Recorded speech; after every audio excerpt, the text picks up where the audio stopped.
How's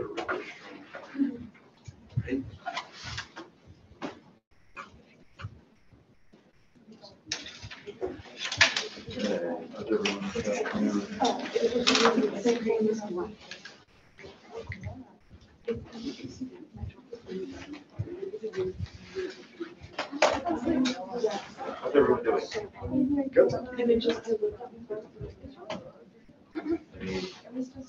questions? Answers? Good. Okay. So I thought what I would do over the next couple of classes, is we only have a few left, right, this week and next week. Is that what you're thinking? Or is there some other week that I've forgotten about? I shouldn't be recording this.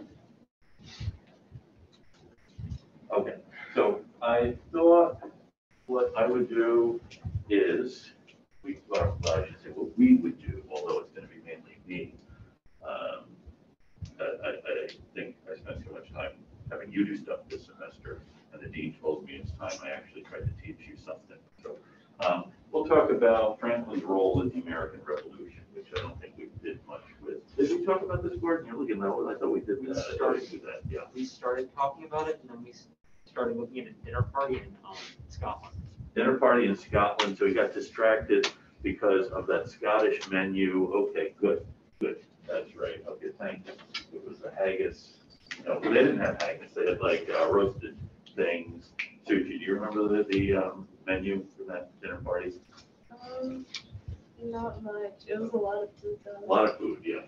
Okay, good. So this is good. So we did kind of get started on it, but didn't get very far. Okay, so what year was that again? Yes, Annalise. 1759. 1759, very good. See, these are the things that would come up on a final exam if we were going to have a final exam today. Are we going to have one? No, you're doing projects. Okay, Kate's shaking her head. No final exam. Okay, good. So, 1759, just to use that year. There's a lot going on. One of the big things going on, of course, is the big war between the British and the French, right? It starts in about 1754, ends in about 1763, which is why it's called the 7 Years' War, because it lasted for like 9 years. Also, here in America, we tend to call it the French and Indian War. And by the way, you think I am able to have long tangents on things. I have a friend who wrote an 800-page book about this war, and he has a footnote that goes on for about 3 pages talking about what the war could be called. So, okay. Suffice it to say, there is this big war between the English and the French, or the British and the French, between the middle of the 1750s and the early 1760s. And I think months ago, did I mention the Albany Conference? Gordon's saying, yes, I did. And so, good. So we don't need to talk about that. And the Join or Die cartoon that Franklin did. Okay, yeah, we've covered that.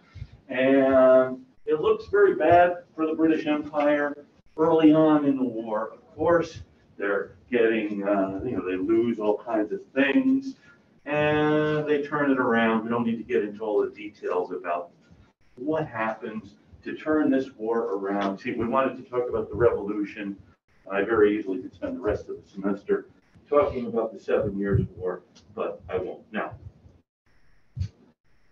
Franklin spends most of this war actually in England. He does spend some time in Pennsylvania early on, and in his, I should turn on my microphone so people at home can hear me. In his autobiography, he talks about the difficulty of, two difficulties that Franklin sees. One, getting the American colonies to support the war with the most important thing, which is money. Okay, because you have to get 13 different colonies to agree or increase the supplies. And in Pennsylvania, the problem is compounded by the fact that the assembly is controlled by Quakers, and Quakers have moral strictures about going to war. And in fact, they can't spend money on military things. So that's a big problem if you're going to the assembly to get stuff for a war, okay? So that's one problem. The other problem is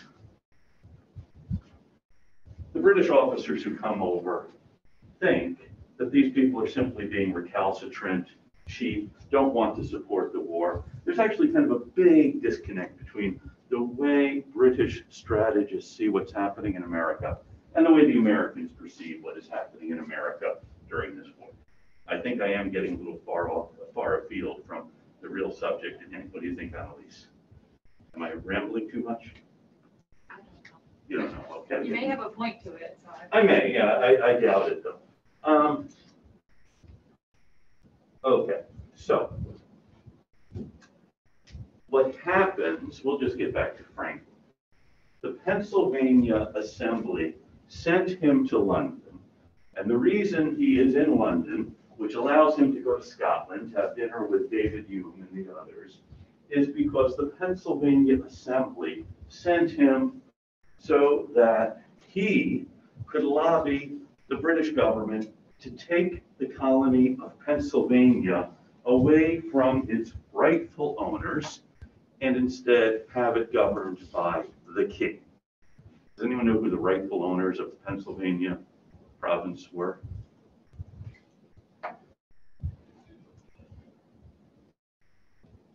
Yes, Mitchell? The Penns? The Penns, yes, the Penn family. William Penn had started it, and now his son is the proprietor. And there are all kinds of issues. We don't need to get into the issues of Pennsylvania politics in the 1750s, unless you really want to talk about that. And so Franklin goes, yes. I just want to say that the brunch at the William Penn Inn is very good for Excuse me? Easter. The brunch at the William Penn Inn is very good for Easter. Really? Yeah. And where's the William Penn? It's not that far from my house. Really? It's in like North Wales. Okay, so you go to have brunch there? For Easter a lot, yeah. Easter, okay, very good, good thing to remember. See, It's an old house, like Really? Penn, yeah. so is like, is there some connection with the Penns, or do they just use the name? I assume it's something like they got a lot of historical stuff in it. So Okay, good enough. I don't know. Boy, now I'm really sorry I'm not teaching in we're not all in Philadelphia. Yes, Sorry if this is like an off-topic question, but did the Penns own parts of New Jersey too? 'Cause I Yes. know. Okay. okay. Well, actually, William Penn had been given grants of land in New Jersey.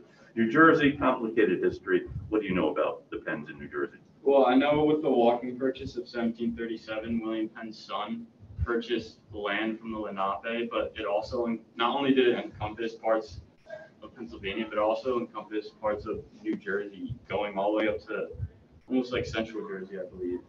Okay, yeah. Is anyone else familiar with the walking purchase, which William Penn's son pulled off? It's quite an ingenious thing. Okay, so according to the original charter, well, actually, no one actually saw the original charter, but many years later, young Penn pulls out what he says is a copy of it that says that they can own all of the land that a man can walk in a day from a certain point. Okay, and so they said, okay, this is what my father agreed to with your father, and then essentially Penn has a path cleared and hires essentially a marathon runner to do this route so that they can get as much as possible.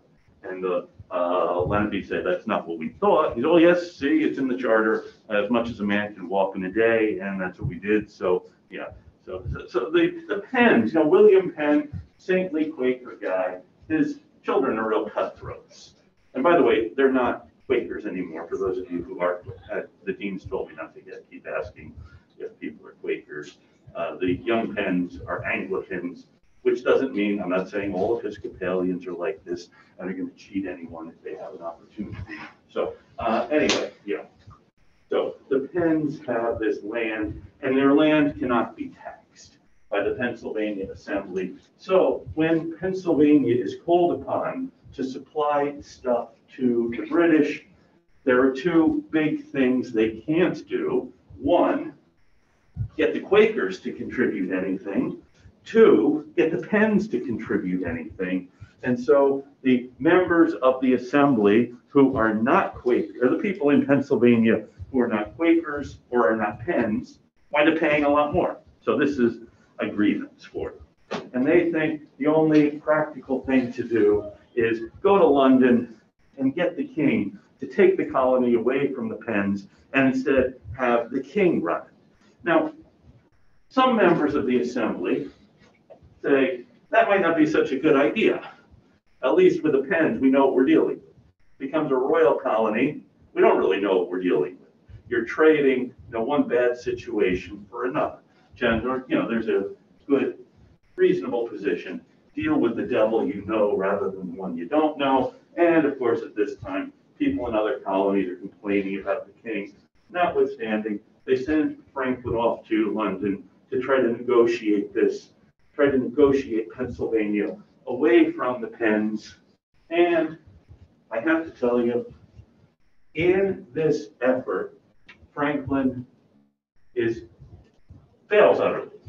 Okay? The Penns are much better lobbyists than he is.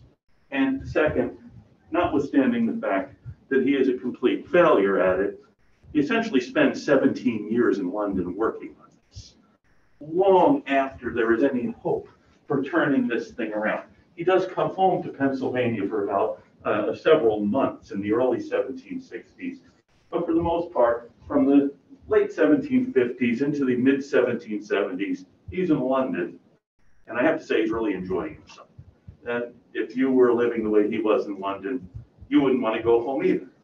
So anyway, there he is in London as things are changing and developing in the British Empire. Okay. So one thing is the British win the war. Okay? And this is great for the British Empire. In 1760, they defeat the French in Canada. I start choking up when I just think about the British triumph in the 7 Years' War, and because it is so improbable. And I'm trying to restrain myself because typically I have the class stand and sing Rule Britannia as a mark of this. You want to do that? Some of you are saying, yes, Mitchell, you do. My screensaver on my computer is the painting of the death of General Wolfe on the Plains of Abraham, because I just love that picture so much. That's great. I have another friend who teaches high school, and he has his students do a thing where they reenact that painting, the death of General Wolfe. Wolfe sent to conquer Quebec, and does Quebec, Montcalm and Wolfe, Quebec. This is all part of a big British strategy because typically, I'm sorry, now I know really I'm getting off topic here. Just some of us, Mitchell and I should say, get misty-eyed thinking about this. This triumphant moment for the British Empire. Previously, in any war between the British and the French, the real focus of British policy and British strategy would be on what's happening in Europe. Whatever was happening in America, and just bear in mind, between about 1691 and 1763, the British and the French are almost constantly at war. New England, New France join each other, they are fighting, but the real interest of the British Empire is what does this mean in Europe? Particularly since the King of England, after about 1714, was the Elector of Hanover. In fact, the first two King Georges, King George I and King George II, didn't even speak English. And so their real interest was what's happening in continental Europe. And this changes in about 1758 or so, because the war overall is going so badly for the English, that King George II has to appoint a new prime minister, and it is the last person in the empire he wanted to be prime minister, and this is William Pitt. And Pitt understands that the real place to win the war is not in Europe, but is in America. If you can defeat the French Empire in North America, you can defeat the French on the European continent. So that's essentially what Pitt did. War takes a different turn after Pitt becomes prime minister. Now, Pitt is considered to be one of Britain's great prime ministers. Kind of a trick question because there are two William Pitts who are prime ministers of England. And I know some of you are wondering, how come we're talking so much now about Pitt and the prime ministers of England? We had signed up to learn about Benjamin Franklin. You were wondering this. You came all the way back from Texas for this too.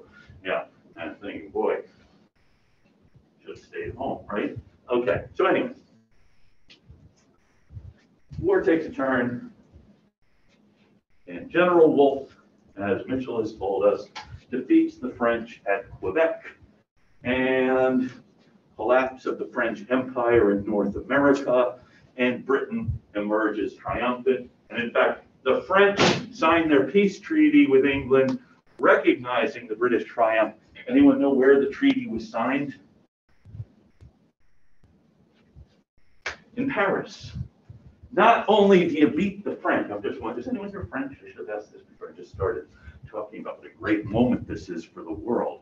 And my apologies for the Francophiles among you. Not only do you defeat them, they have to sign the treaty acknowledging this in Paris.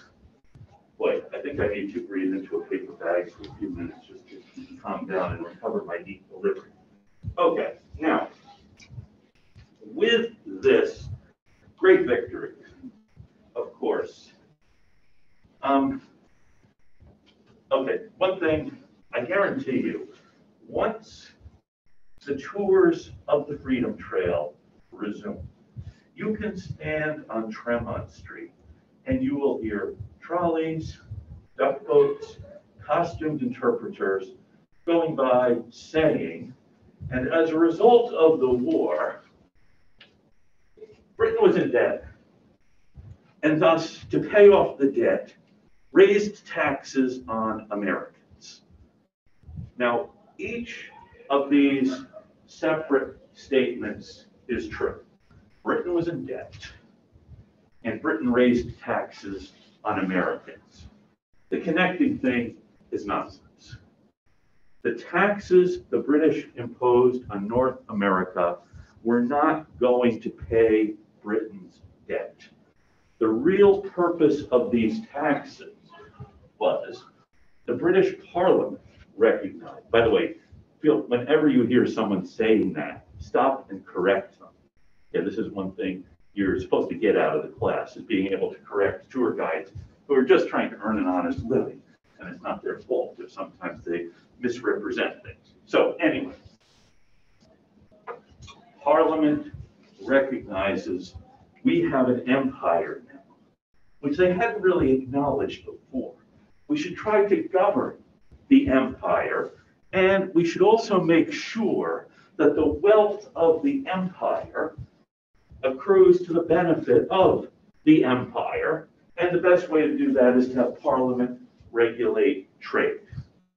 So in 1764, Parliament passes a law taxing sugar. Sugar was the great commodity of the 18th century. It's what made the British Empire great, and most sugar is being produced in the West Indies. And by the way, if we were sitting around in London in the 1750s, 1760s, 1770s, talking about the colonies, we probably would not be talking about Massachusetts, Pennsylvania, or Virginia, because these places weren't that important to the British Empire. The most important colonies would have been Barbados and Jamaica, because they produce sugar. These colonies on the continent are important because they provide goods to support the West Indies. Pennsylvania is an important shipping place. And also New England and Pennsylvania send food to the West Indies to feed the enslaved labor force. After the 1760s and by the early 1770s, we'd probably also be talking about India, because the British East India Company is in the process of taking over India in the 1750s, 1760s, early 1770s. That's a story for another day.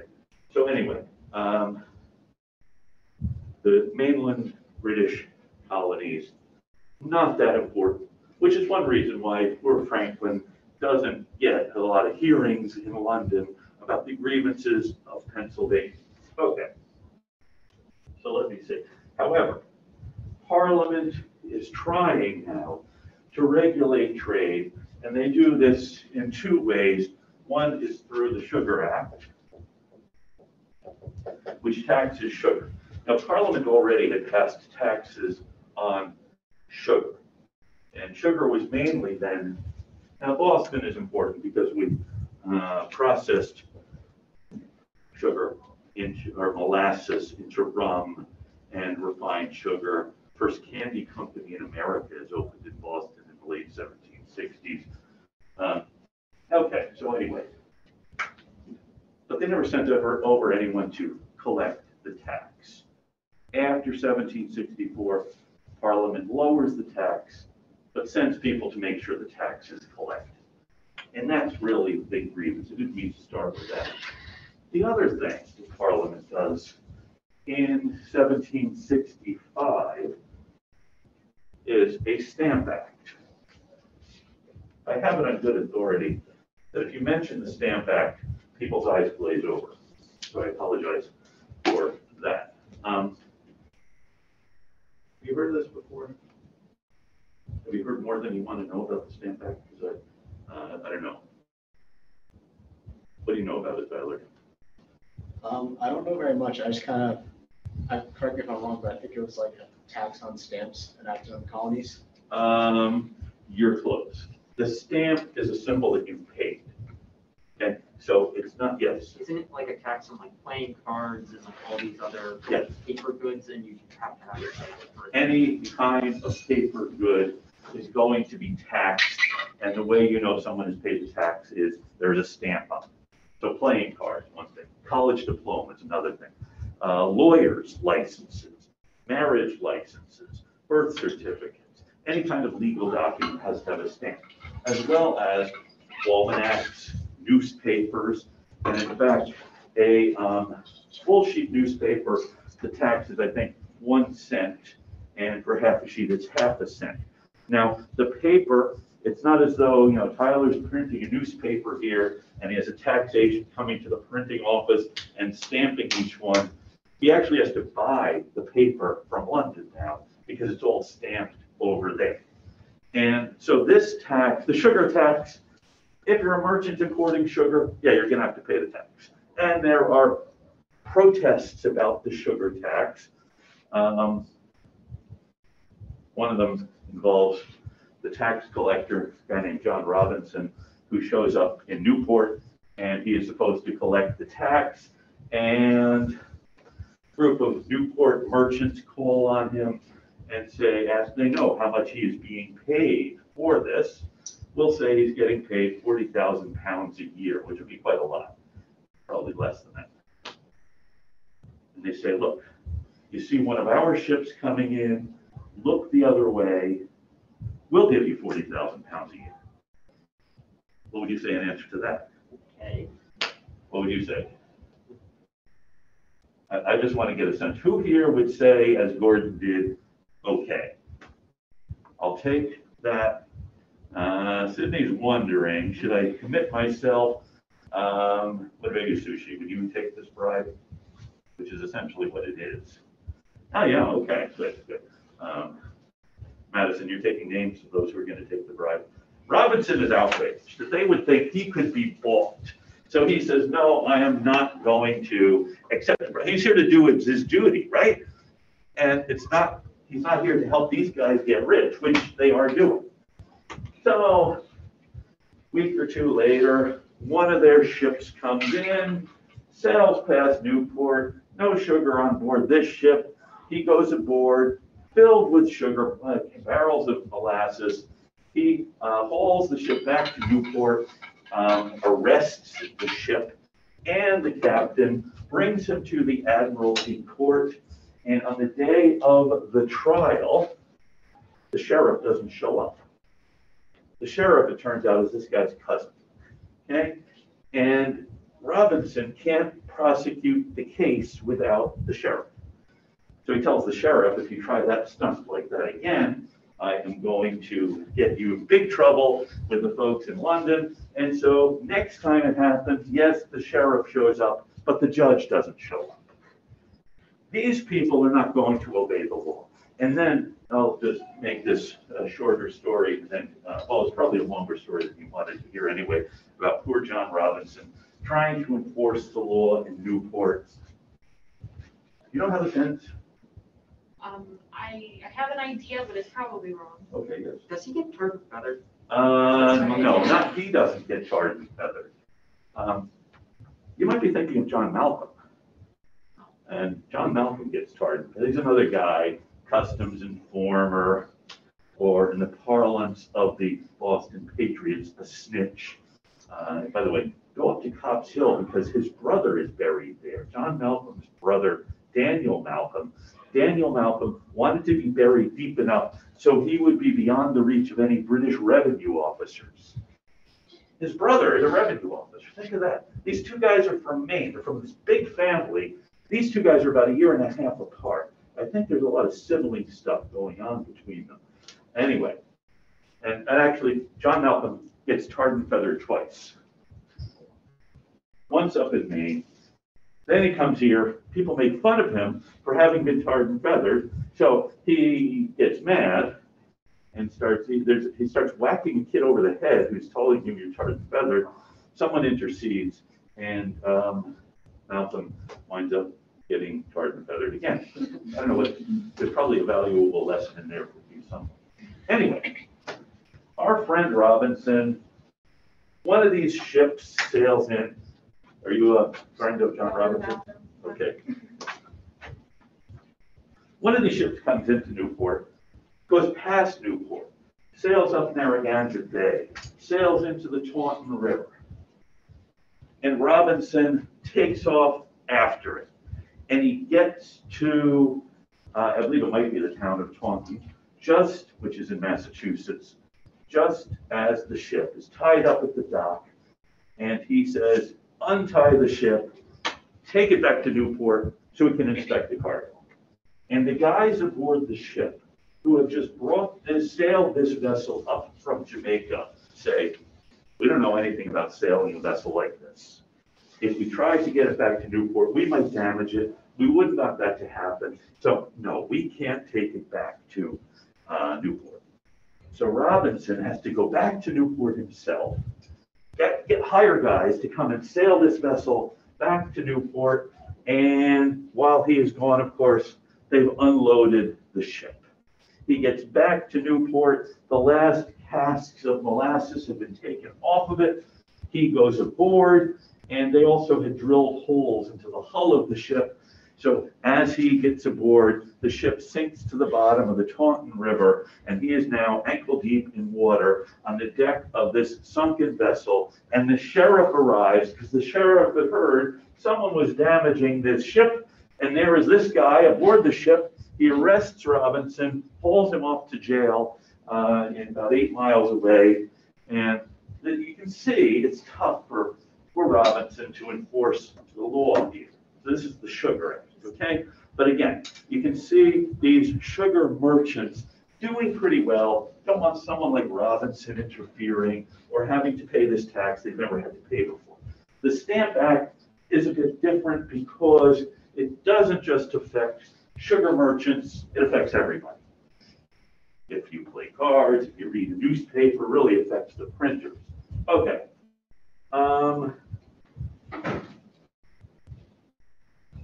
Franklin, by the way, in London, was consulted by Parliament about the Stamp Act. He has friends who are in Parliament. He doesn't think it's going to be a good idea. Also thinks it'll be difficult to enforce. And he tells this story. Well, it's kind of a vulgar story, so I shouldn't tell it to you. It's a man at Pontneuf, which is, I guess, France. It's where travelers come ashore in France. Okay? And there is a man there who's, you know this one, Tyler? I don't think I do. Okay. So he asks people coming ashore, English and other strangers, if he's standing next to a fire on which he has a lot of hot irons. And he asks if he can insert the hot irons into their rear ends. And they, what would you say to this? Okay. Well, and the punchline is, if you do not choose it, I do not insist upon it, but at least you will, in justice, have the goodness to pay me something for the heating of my iron. This is paying, he wants you to pay him for the hot iron, which he wants to insert into your rear end. And you see the connection with the Stamp Act here? Franklin is saying, Parliament is saying, they want to do this to Americans and want Americans to pay for it, right? So that's kind of the point of the story, which I'm afraid I've botched for you. And now has anyone been to Pontneuf? No, they still do this. There's still this guy there, his descendant. Anyway, I apologize for that. So he thinks Stamp Act, bad idea. Also, though, recommends some people who are friends of his in Pennsylvania to be tax agents, thinking, okay, this is a government position, Parliament's passed it, I thought it was a bad idea, but now people are going to get hired to be tax agents. He is still pushing for something to be done about the Pennsylvania Charter. By the way, while all of this has happened, I got kind of sidetracked with John Robinson. In the few months Franklin was home in Pennsylvania, he and his wife, Debbie, had purchased land and were building a house. And the house is finished after Franklin is back in London. In London, he lives in a boarding house kept by, on Craven Street, kept by Mrs. Stevenson. And by the way, I'm sorry, Mrs. Stevenson on Craven Street, not Mrs. Craven on Stevenson Street. By the way, it's now a museum, and it is the only building that exists in the world where Benjamin Franklin once lived. So it's a museum about Benjamin Franklin. He spent about 16 years there. He's in London, stays in her boarding house, goes back to America, is sent back to London, and goes to her boarding house. She's not expecting him. She walks in, and there he's sitting in the parlor again. And anyway, we'll get back to this. Franklin, though, let me just see where it was. So he's living in the boarding house. Debbie is now living in this really nice house they have built in Philadelphia, and rumor spreads through Philadelphia.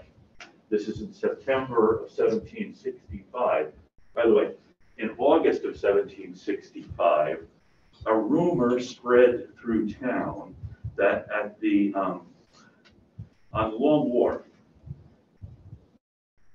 Andrew Oliver had a warehouse, and Andrew Oliver was a tax agent. And a rumor spread through town. The stamps have arrived. They're at Oliver's warehouse. The stamps, by the way, are going to go on sale. The law will take effect on the 1st of November of 1765. And so on the night of, I'm going to say August the 14th, I'm going to say that because that's actually the night it happened, a mob descends on Andrew Oliver's warehouse. Are you familiar with Long? By the way, in the old days when we could walk around, they would take you to Long Wharf and we could see where this happened. There is a brick building that looks just like it, built at about the same time. It's It's a 2-story brick building on the Long Wharf. The rumor is the stamps are inside and a mob tears the building down and throws the rubble into the harbor. And then they invite Mr. Oliver to come to their gathering place, which is a big tree in the south end of Boston. And there, hanging from the tree, is an effigy of Andrew Oliver holding a sign saying, "Death to the stamp tax." And they asked him if he wants to resign as a tax collector. What would you say? See, they're hanging your effigy from a tree. These guys have just torn down your house, your warehouse. I disagree. You would agree, which is what he does, yeah. He says, no, I don't want to be a tax agent anymore. Now, his brother-in-law, Thomas Hutchinson, is the lieutenant governor, and Thomas Hutchinson thinks Oliver gave in too easily. That is, Parliament has the power to pass this law, and if a mob says we don't like the law, what kind of law is that? And we know who Parliament is, but who are these characters running around in Boston?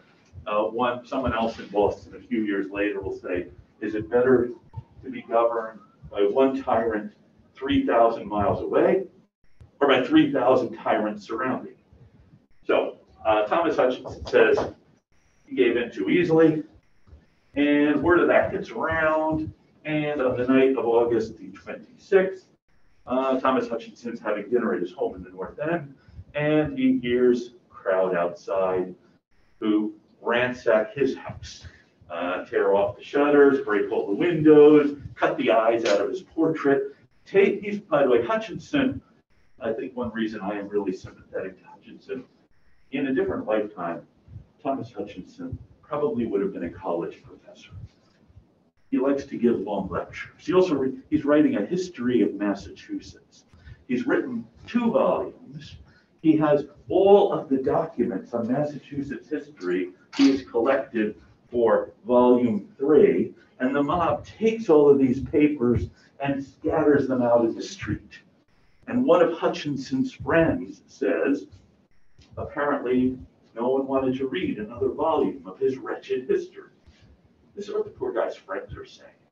Anyway, Hutchinson's house demolished, Oliver's warehouse demolished, and in Philadelphia, Debbie Franklin hears that there's a mob coming for her house because the rumor is her husband supported the Stamp Act. And actually, one of the guys that Benjamin Franklin helped get a job as a tax collector has had his house ransacked. So, the guy, by the way, resigns as tax agent. What would you do if you're Debbie Franklin? Someone about whom we've not spoken much this semester, for which I apologize to you and to her.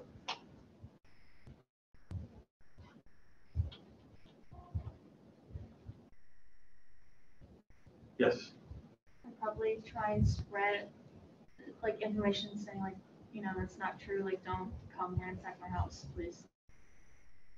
Well, Or run. yeah, well, she doesn't run. She actually calls in people to help her defend it. She knows what they're saying isn't true. She knows there's a guy stirring up trouble, a guy named Samuel Smith, who's kind of a ringleader of this mob.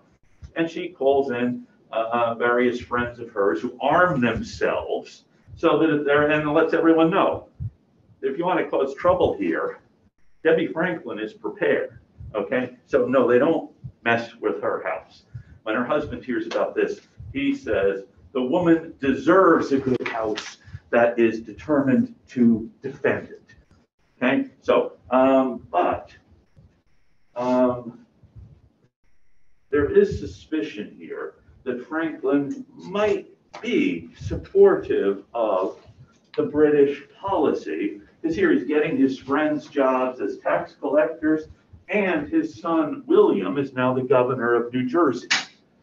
So is Franklin really playing into British policy as a way of advancing himself? And what happens is, a couple of things happen here. One, Parliament starts reconsidering the Stamp Act. I should point out, there are 2 parties in Parliament.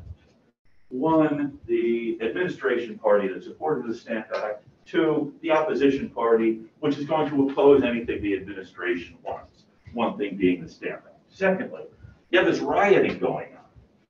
So what should we do about this rioting? Should we call off the Stamp Act, or should we get tough? By the way, Parliament is debating this very thing when one member of Parliament talks about how ungrateful the Americans are for not wanting to pay this pittance to support the empire. And he says, after all, these colonies were planted by our care and nurtured by our tender governance and protected by our strong arms. And now these lawless hooligans are preventing the law from being enforced. And there's great here, here. If this were Parliament, I would ask those of you on my side to say here, here when I say something like that. And those of you not who say, no, don't, you would grumble. And then a member of Parliament on the other side named Isaac Barry says, planted by you, planted by you. They left England to get away from you. Nurtured by your tender governance, these colonies have thrived despite your every effort to crush them. Protected by your strong arm, these people have borne arms in your defense. And they're not lawless hooligans. It is your policies that have caused the blood of these freeborn sons of liberty to rise within. Now, here in Boston, there was a mob led by a guy named Ebenezer McIntosh, and for years he's just been known as the leader of the South End mob. He knows a good phrase when he hears one. The South End mob becomes the sons of liberty. And in every other colony, these groups take that much better sounding name than the mob. So anyway, Franklin, though, it's not clear what side he is on in this. And Parliament's debating the Stamp Act. Should we get tough? Or should we recognize, A, all this violence is being caused by the law. Two, it's not generating as much revenue, not only as much revenue as we thought, but as much revenue as we need to enforce it, so maybe we should pull the plug on it. What do you think? Yes, I would get rid of the Stamp Act if I were in your position. Okay. Have you supported it to begin with? Not particularly. Okay, so yeah, so, not particularly. Now you have a good reason for wanting to get rid of it. Yes, Gordon? I don't think they would get rid of this. You don't think they would or wouldn't? Would. Why not? Mostly because knowing politics, they're going to mess it up in some way, so they're probably not going to get rid of it. Well, it's almost inevitable that in politics things are going to get messed up. And you're right. There's usually a reluctance to say, hey, we did something wrong. Yes. Kind of like what he was saying, I think that it should be taken out, but I don't think that they will, because it's also easier to just keep it the way it is instead of, undoing the policy and communicating that and maybe creating a new policy that is a little bit more fair. So I feel like, the power that they have over that, they're going to want to keep it going, even if it's not as effective as they would like. Okay. Anyone else? Thoughts on this? Stamp Act, yes or no? Should we keep it or should we get rid of it? Well, before they do anything, they actually called in Franklin as a witness to what should happen. And it's really one of the great performances of Franklin's life. This is as Parliament is considering what to do about the Stamp Act.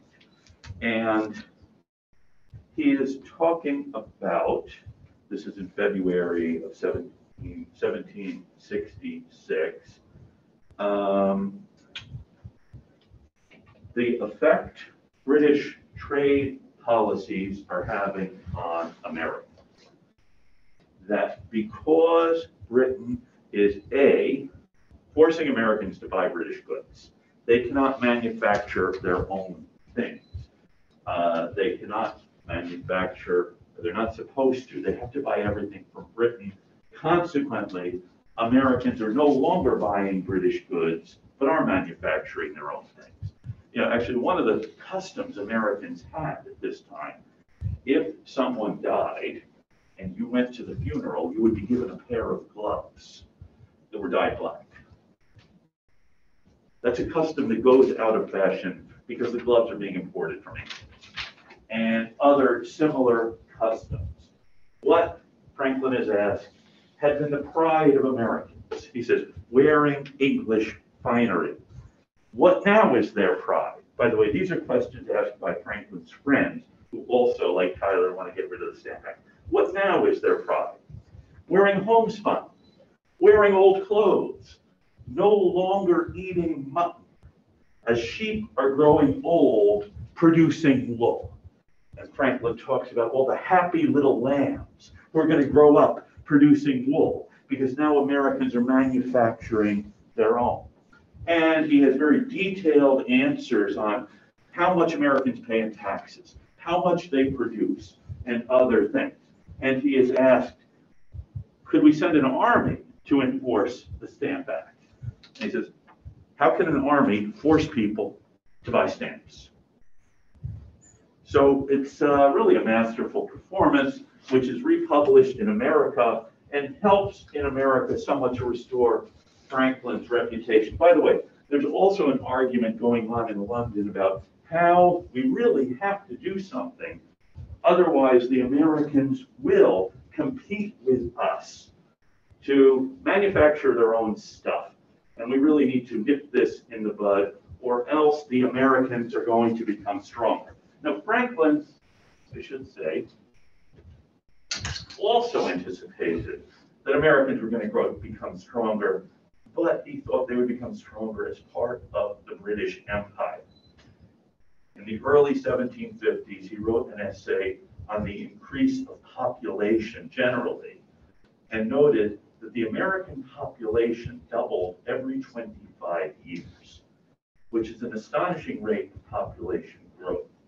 Now, there had been an idea that if people left the mother country and went to America, whether they were going from Spain to New Spain, or from France to New France, or from Holland to the New Netherlands, or from England to British North America, that would weaken the mother country. This is why these countries, except for England, that didn't have a government able to do this, controlled who could go to their colonies. Franklin points out that since 1700, something like 80,000 people had left England to go to the American colonies. In that period, not only had the population of England grown, but the population of America now was several million. So you have the population in both places going up. And he also pointed out that in the last war, that is the war between England and France in the 1740s, there were more ships built in America fighting for the British than the English had had in their navy at the time of Queen Elizabeth I. So he sees this population growth, and he anticipates that by the middle of the 19th century, there probably will be over 100 million people in America. And what an accession of strength this will be to the British Empire, having that many English people on this side of the Atlantic. So he's seeing this population growth, he's seeing this increasing strength of America, but sees this as adding strength to the British Empire, which is one reason, no, he's not hostile to the Stamp Act, because he doesn't like the fact that printers are taxed, and then people are attacking his house and other things, but sees that we are part of this empire that's going to be really strong. Now, as I said, there is this fear in England about the Americans surpassing the English. And one of Franklin's satirical essays exaggerates this. And actually, one of the most important features of the Atlantic economy was the fishery, codfish, so on. And so one of his essays, he's talking about the way English writers are exaggerating what's happening in America. And he talks about there's a rumor that the Emperor of China is sending mulberry trees to New York to produce silk. Mulberry trees wouldn't grow in New York. You couldn't have really, silkworms wouldn't really last in New York. They need a warmer climate. It also talks about the codfish swimming up the St. Lawrence River and the whales chasing them. And the leap of the whale over Niagara Falls as these whales are chasing codfish is one of the grandest sights in nature. You ever seen a whale jumping over Niagara Falls? No, not personally. By the way, would whales swim up the St. Lawrence River? Why not? Because if you're a whale, you probably don't want to swim up a little river. What about codfish? Codfish, he says, swimming up the St. Lawrence to spawn, being chased by whales. By the way, whales don't eat codfish. I think that's a practical thing you can now say you learned in my class. And two, both whales and codfish are saltwater as opposed to freshwater creatures. So anyway, I don't know how we got onto the subject of the whale fishery on the Great Lakes. Okay, so Franklin is trying to keep the empire together, but also beginning to see there are divergent interests here. And it's not clear what is going to happen with any of this. Okay, so are there any questions, by the way, before I just launch into yet another part of this story? Okay, good.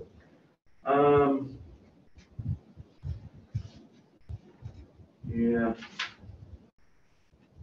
So anyway, Franklin stays in England.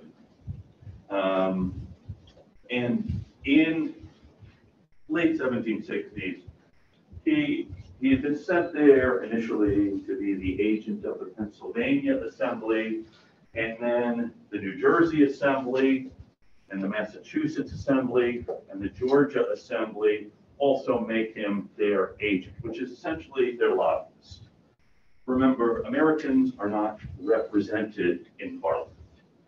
And that's a story, I suppose, for another day. It's kind of a grievance. However, colonial assemblies could hire a lobbyist, and Franklin was the lobbyist for these assemblies. If there was something they wanted to happen, he was the guy. And in early we'll back up. In 1770, there's an episode in Boston involving a group of British soldiers who fire into a crowd, kill a number of colonists. The soldiers are then put on trial for murder, and they're acquitted, except for two who are found guilty of manslaughter. And this is a huge story. It's a story, actually the city of Quincy, which is just south of Boston, has just made a documentary about this because they see this as such an important event. And also, three of the lawyers involved were from Quincy. Anyone familiar with the city of Quincy and their lawyers? Not their lawyers. Two of them, by the way, were named Quincy. One is Samuel, who is a prosecutor. The other is Josiah, who is a defense lawyer. And Josiah Quincy's nickname was the Patriot. So he defends the British soldiers along with John Adams. Masterful defense. The soldiers are acquitted, except for two found guilty of manslaughter, which is still a hanging offense. And however, their lawyer pleads benefit of clergy, which is an old English protection for clergy, because clergy can only be tried in ecclesiastical courts. And the good news is you don't need to be a clergyman, though, to plead it. The evidence that you might be a clergyman is you can read. And so typically, if someone pleads benefit of clergy, he would be asked to read the 51st Psalm, which is about God's mercy. And so it would be a good thing if you think you may find yourself in this situation to commit that Psalm to memory in case you're ever asked to read it in court so that you won't be hanged. But if you are found guilty and plead benefit of clergy, as a way of preventing clergymen from completing this multiple times, you will be branded on the hand. And for a manslaughter, it would be an M. And this is, by the way, why you raise your right hand when you swear, to show you haven't pleaded the benefit of clergy if you've been convicted of something. So these two guys get branded on the hand. The rest of the regiments by this time are in New Jersey, so they are sent there, and these two guys branded on the hand, sent to New Jersey, and that probably was punishment enough. I'm sorry.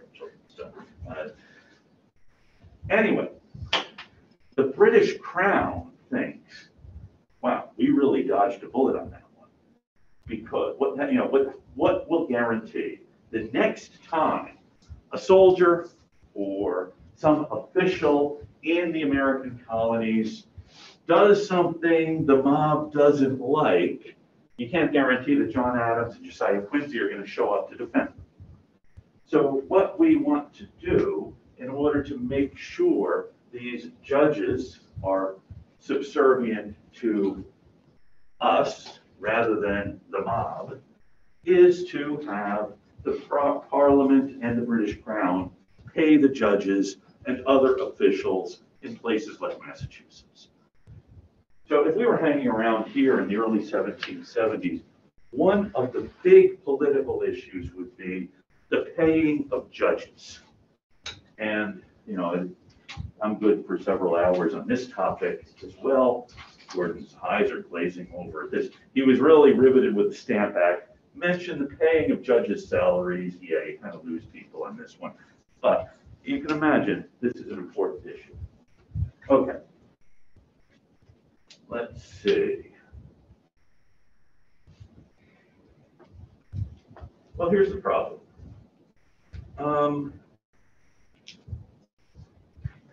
The Massachusetts Assembly says, we pay the judges, not the Parliament. And what happens here, Victor, would you take a salary if the British Crown offers it to you? If you're a judge here? No. No, why not? I'm American, I guess. Okay, that's a good enough answer. Okay. By the way, there is the famous portrait of Samuel Adams, where he is pointing to the Massachusetts Charter, and the Massachusetts Charter spells this out, and the painting's done at this time, when we're arguing about who pays the judges, and Adams is saying it's right there in the Charter. Okay. Now, the Massachusetts Assembly says judges cannot accept a salary from anyone other than us. And then what happens is large groups of citizens go to the courthouses and demand that a judge either resign or refuse the salary. They're intimidating the judges in this way. And what happens then is every judge in Massachusetts says, we won't accept the salary.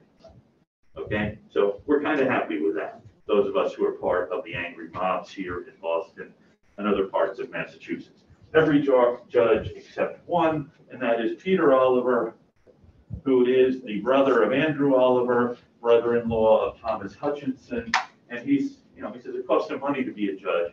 Why shouldn't he accept the salary? And then the Massachusetts Assembly starts impeachment proceedings against him. Long, complicated story here. 1772, 73, occupied with all of this. And the Massachusetts Assembly sends a petition to the king on this whole issue of salaries for judges, salary for the governor. They also don't really like the governor. And Franklin goes to present their petition to Lord Hillsborough, who is the Secretary of State for American Affairs. And Lord Hillsborough says, the Massachusetts Assembly doesn't have any business sending an agent to present petitions to the king. So the king's not going to get the petition, okay? Forget it. This is kind of a bad thing for the Assembly and it turned out for the king as well. Now, while all of this is happening,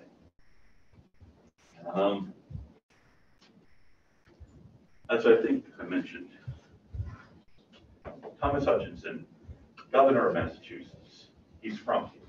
after that unpleasantness, the 1760s, involving taxes and so on, the Crown appoints Hutchinson, who is from here, to be the governor.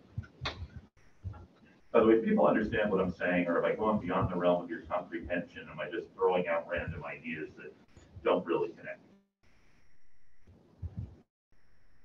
What do you say, Anna? I'm still following along. It's getting a little rocky, but I'm still making Okay. it. Let's put it this way. Hutchinson is the governor, okay? The governor and the assembly are at odds, as they often are in Massachusetts. And in early 1773, Thomas Hutchinson realized it is now time, since things have been calm for a couple of years. We had that riot back in 1770, but things calmed down after that. This would be a good time, since a period of relative tranquility, to explain to the Massachusetts Assembly what their role is in governing Massachusetts. As I was saying earlier, Hutchinson probably would have been a college professor in a different lifetime. And I should tell you, this is usually one of my reasons why you should never vote for a college professor, because he does what college professors really like to do with the Massachusetts Assembly in January of 1773, opens the Assembly with a very long speech, actually two very long speeches. He can't finish it all in one day, and explaining what the Assembly's role is in the empire. And the Assembly really doesn't have much of a role at all in the empire, because the governing force in the British Empire is Parliament, which means the British Parliament governs Massachusetts. The Massachusetts Assembly does not. Parliament's the governing force. And if the Massachusetts Assembly doesn't accept this fact, the fact that they, as all other British subjects have to do, submit to the will of Parliament, they have no recourse but to declare independence. And they won't enjoy independence for long. They would very quickly be subsumed by another empire, the French, or the Dutch, or the Spanish Empire. And then they would lament what they had lost when they had given up being part of the British Empire. Convinced? What do you think, Brittany? I guess so. Kind of, okay. Brittany said, okay, we'll submit to the British Empire. Yes? It seems like Hutchinson almost gave them an idea of like wouldn't it, he's saying, oh, if you don't like this, declare independence then. Yeah. Now, he thinks people in London will read this speech and think, finally, someone's explained to those idiots what's at stake here. And instead, people in London read this and say, you know, there have been people out protesting, but no one's mentioned independence yet. Now he's telling them it's their only choice. Either submit or be independent. And now the people, the guys, and they're all guys at this time, the Massachusetts Assembly are sent every year by their town meetings. And if you are the representative from Foxborough or Roxbury or Dorchester or Boston, your job is to look out for what's good for Foxborough or Roxbury or Dorchester or Boston, not to think about the good of the empire as a whole. And so if you go back to the town meeting and say, hey, you know what, we have to submit to the will of Parliament, they're going to find someone else who is going to look out for their interest. So this is, theoretically, as Brittany said, it's somewhat convincing. And politically, it's a disaster for Hutchinson. And what happens next is the Assembly initiates a procedure to have Hutchinson replaced as governor. Okay? That's what happened back in 1768. Assembly got into a fight with Francis Bernard. They petitioned the Crown to replace Bernard. And so Bernard is out, Hutchinson is in. And now they think, okay, what happened last time is we didn't like the governor. We petitioned the Crown, got a new governor. So we'll do the same thing now. And so, of course, it is their agent in London who is given the job of petitioning who have Hutchinson recalled to the Privy Council, which is the advisory body that advises the king. Now, meanwhile, while this is happening, Franklin is visiting a friend, and next door is living. Did I tell you this? Did you know that Thomas Whately died in 1773? Was anyone aware that someone named Thomas Whately once lived? Sydney's looking at the clock, as am I too, wondering, am I going to fit all of this in the next 10 minutes? Or are we going to have to meet again next week to figure out what happens with Thomas? Thomas Whately died. Thomas Whately had been the secretary to Charles Townshend, and Charles Townshend is the guy responsible for the Stamp Act, the various taxes of the 1760s. And when Americans had protested against these various acts, Whately had been curious. How come Americans don't like these acts?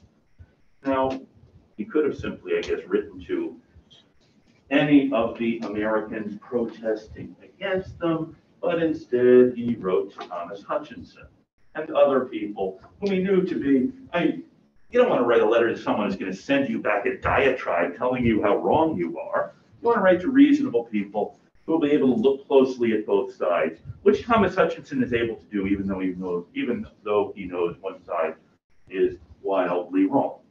So Thomas Whately, in the late 1760s, initiated a correspondence with Thomas Hutchinson and others. And Hutchinson thought this was great, because here is someone in a position to influence British policy who cares what I think. Has anyone ever had someone who's in a position to influence policy written to you saying, I really care what you think? No, it hasn't happened to me either. Just start asking people if it's ever happened to them.